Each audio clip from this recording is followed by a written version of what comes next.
Regardez maintenant pour l'éducation des enfants. Maintenant, on va à l'éducation des enfants. C'est le médicament, c'est un remède extraordinaire que je suis en train de vous donner là. La Gemara, elle dit ici, Rava, il dit,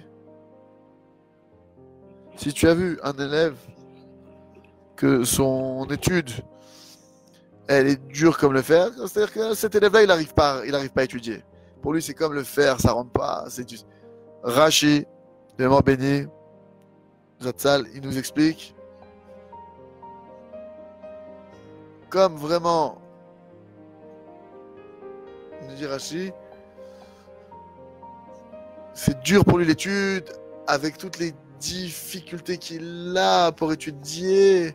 Elle n'est pas ordonnée devant lui, et il ne se souvient pas. En bref, son étude pour lui, elle est...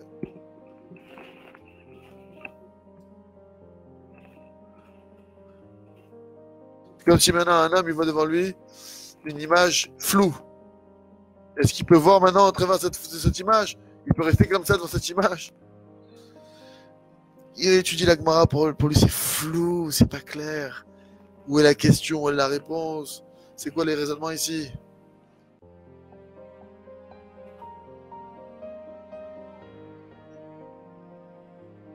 Et la raison de ça, c'est parce que son maître, il maintenant ne fait pas un beau visage, il n'est pas souriant vers lui.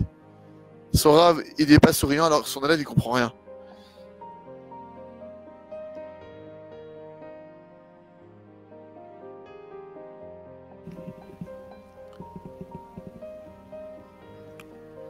Alors la Gemara, le Talmud demande, c'est quoi la réparation maintenant? Qu'est-ce qu'il doit faire? Cet élève-là, qu'est-ce qu'il doit faire? Qui cherche des gens, va parler à au rave de mon fils, va parler au rave de mon fils qui lui sourit. Mon fils, il comprend rien parce que le rave, il lui comprend, il lui sourit pas. Va voir le rave de mon fils qui lui sourit plus, je t'en prie. Moshe, va parler au rave de mon fils qui lui sourit plus. Comme ça, la Gemara, elle dit, qui multiplie les gens.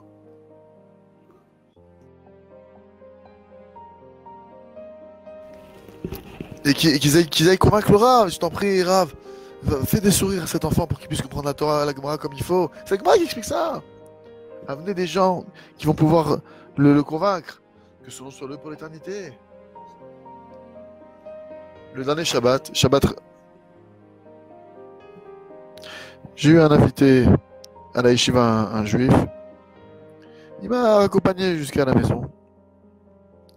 Et il m'a raconté qu'il est enseignant, qu'il enseigne, il enseigne aux enfants le aleph bet, l'alphabet.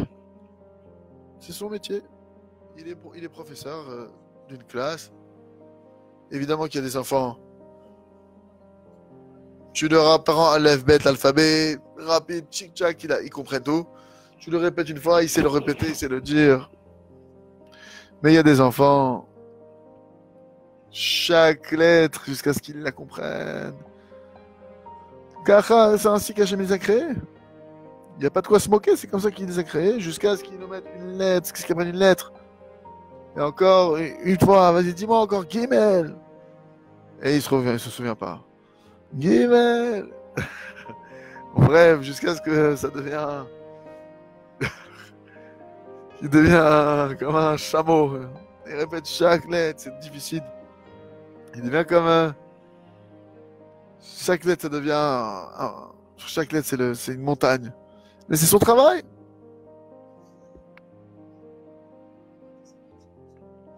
Il a étudié les livres qu'Hachem m'a permis d'écrire. Et il a commencé à se rapprocher du remerciement. Hachem, il lui a donné, il a dit, regarde. Il a dit, viens mon fils. À chaque étudiant, viens, on va remercier. Ah, tu connais le Aleph. Allez, viens, on dit merci à Hachem que tu connais le Aleph, que tu as appris cette lettre.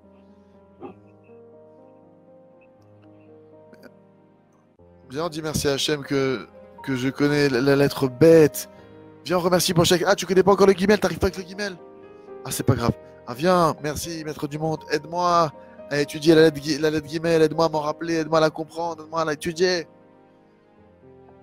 T'as dit merci? Ah, vas-y, réessaye maintenant.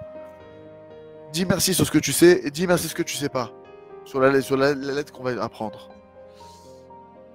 Il a dit, et je te donnerai, si tu dis vraiment bien Si tu dis bien merci et que tu pries, tu reçois un bonbon. Tu reçois un bonbon. Il a vu qu'au bout de cinquantaine de fois, il comprend toujours pas. T'as plus la force, c'est pas grave, fais un tour. Allez, hop, il a encore remercié, il a dit non, j'ai la force, non, mais t'as plus la force, non, j'ai encore la force. Et hop, il a compris. Il a compris encore une lettre. Il a posé la question. Il a posé la question, qu'est-ce que t'as appris de ça? Il a dit, j'ai appris un chemin pour toute la vie. Que tout ce qui va être difficile dans ma vie, je vais remercier et je vais prier pour ça. Un petit enfant, il a dit ça. Et alors, Hachem, il m'a permis d'apprendre pour ça. Tu peux apprendre à un enfant qu'au final, il va savoir la lettre. Mais tu lui as pas donné un chemin pour la vie. Il faut donner à chaque enfant un chemin pour la vie. Même un papa, c'est pas simplement qu'il doit apprendre aux enfants, donne un chemin pour la vie. C'est quoi le chemin? Apprends-lui à remercier sur ce que Hachem t'a donné et demande qu'Hachem t'aide, qu'il te prenne, qu'il te fasse miséricorde sur cette chose que tu vas atteindre.